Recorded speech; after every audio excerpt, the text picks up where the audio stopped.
अखाड़ा में आपका एक बार फिर स्वागत है। इस वक्त बड़ी खबर आ रही है इजरायल और हमास की जंग से जुड़ी हुई। नेतन्याहू ने एक बार फिर दो टूक बोल दिया है कि वो युद्ध विराम नहीं करेंगे।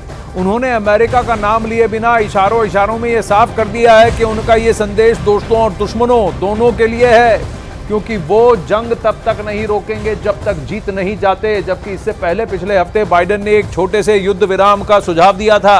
यही नहीं, खबर यह भी आई थी कि ब्लिंकन और नेतन्याहू की मुलाकात में भी यह मुद्दा उठाया गया था, जिसमें नेतन्याहू ने युद्ध विराम से पूरी तरह से साफ मना कर दिया कि अब की बार हम नहीं रुकेंगे। अब वहीं हमास के ठिकानों और हमास के लड़ाकों को इजरायल की सेना चुन चुन कर मार रही।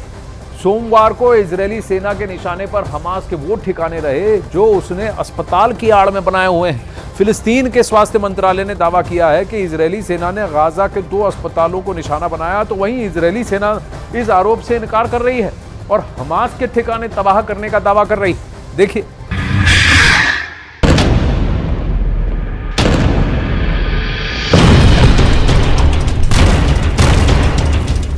गाजा के 2 अस्पताल जहां इजरायल की सेना बारूद बरसाने से जरा भी पीछे नहीं हट रही। इजरायली फौज दावा कर रही है कि यहाँ आतंकियों के ठिकाने हैं, वहीं दुनिया इसे कायरता वाले हमले की नजरों से देख रही है।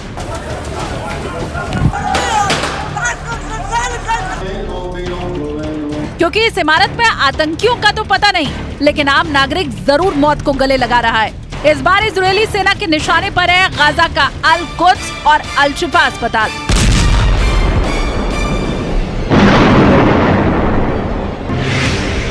फिलिस्तीन के स्वास्थ्य मंत्रालय ने दावा किया कि अल शिफा अस्पताल परिसर की एक इमारत के ऊपर लगे सोलर पैनल पर बारूद बरसा, जिसकी आंच नीचे खड़े लोगों तक पहुंची। इतना ही नहीं, इन रॉकेट का जोर सिर्फ अल शिफा तक नहीं रहा। दावा यहां तक किया जा रहा है कि अल कुद्स भी इसकी चपेट में था। रिपोर्ट के मुताबिक अल कुद्स अस्पताल के पास 2 रॉकेट गिरे, जिसके बाद वहां खतरे को दिखाते हुए सायरन गूंजने लगे।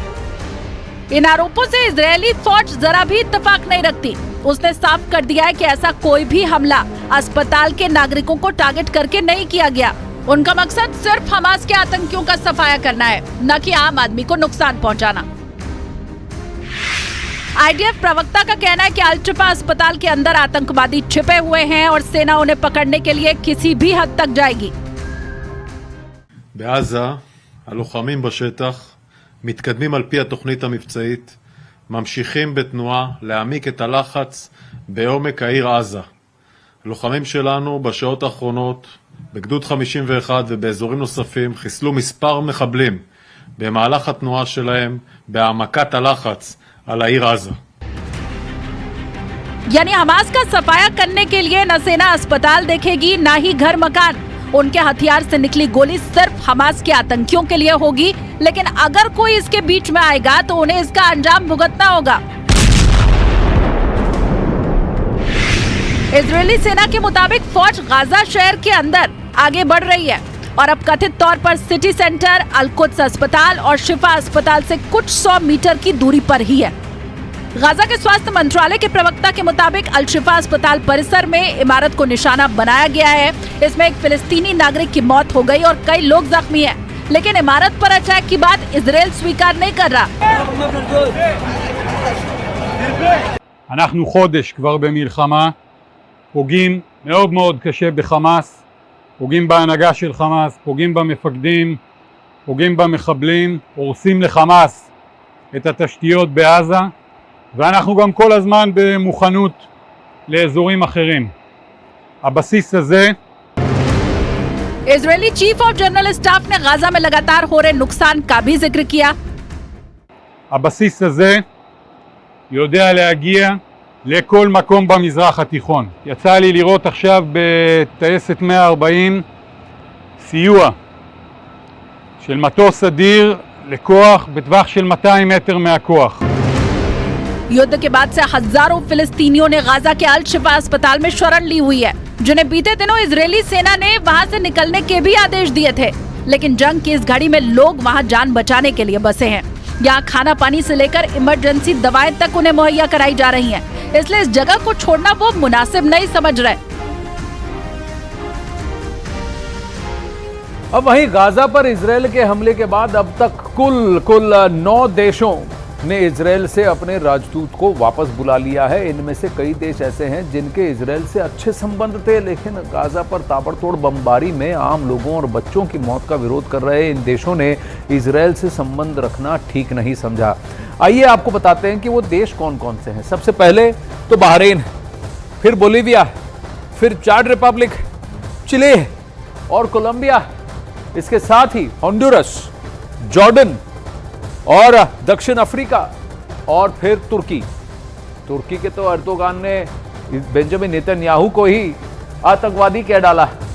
वहीं इजरायल का दावा है कि इन अस्पतालों में जहां हमास का यह कहना है कि आम नागरिक बचे थे और फिलिस्तीनियों का भी कहना है कि इजरायल आम नागरिकों पर अटैक कर रहा है, इजरायल का दावा है कि यह हमास के अड्डे हैं, इसलिए वो आसपास हमास के अड्डों को टारगेट कर रहा है और इन हमलों में आम आदमी की भी मौत हो रही है। तो वहीं फिलिस्तीन इसे खुद का नुकसान बता रहा।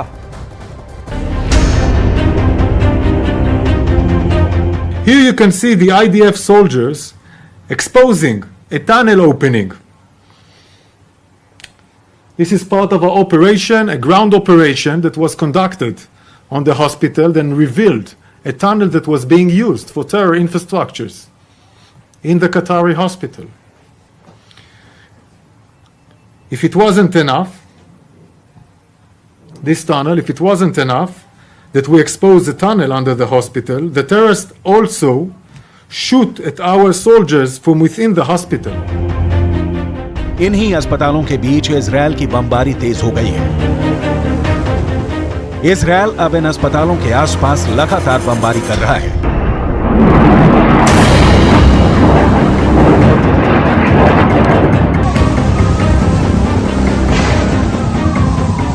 ऐसे ही कई हमलों के बाद हमास ने भी जवाबी कार्रवाई की और उत्तरी इजरायल में कई शहर उसके टारगेट बने। रात हो या दिन 24 घंटे लगातार गाजा पे हमले जारी हैं आईडीएफ के, और एक बहुत बड़ा हमला हुआ है। न्यूज 18 इंडिया इस वक्त गाजा बॉर्डर पे मौजूद है इजराइल की तरफ, और वहां से आपको एक बड़े हमले की तस्वीर आपको दिखा रही है। इस समय देख सकते हैं आप उत्तर गाजा में शायद जबालिया या बेट हनून है, उसी का इलाका है, उसी के आसपास का, वहां एक बहुत बड़ा हवाई हमला किया गया है। धमाके लगातार हो रहे हैं, लेकिन ये बड़ा हमला हुआ और एक ही नहीं, उसके बगल से एक दूसरा गुबार भी उठता हुआ हमें दिख रहा है। हमास के रॉकेट को रोकने का दबाव बहुत ज्यादा है और अब हिजबुल्लाह की तरफ से भी जो प्रेशर आया है उसे इजरायल का आयरन डोम भी नहीं झेल पा रहा।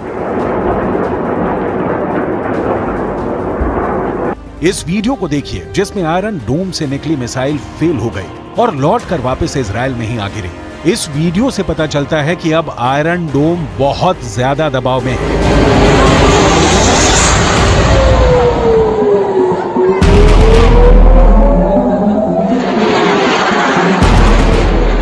आयरन डोम 24 घंटे काम कर रहा है, लेकिन ये भी एक मशीन है और मशीन भी थक जाती है।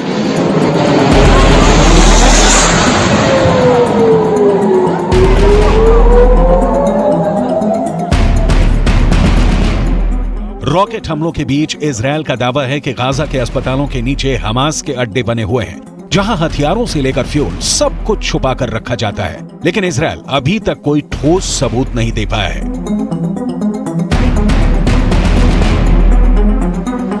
Hamas is hiding behind hospitals.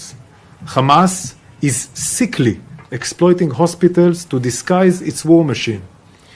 Our war is with Hamas, not with the civilians of Gaza.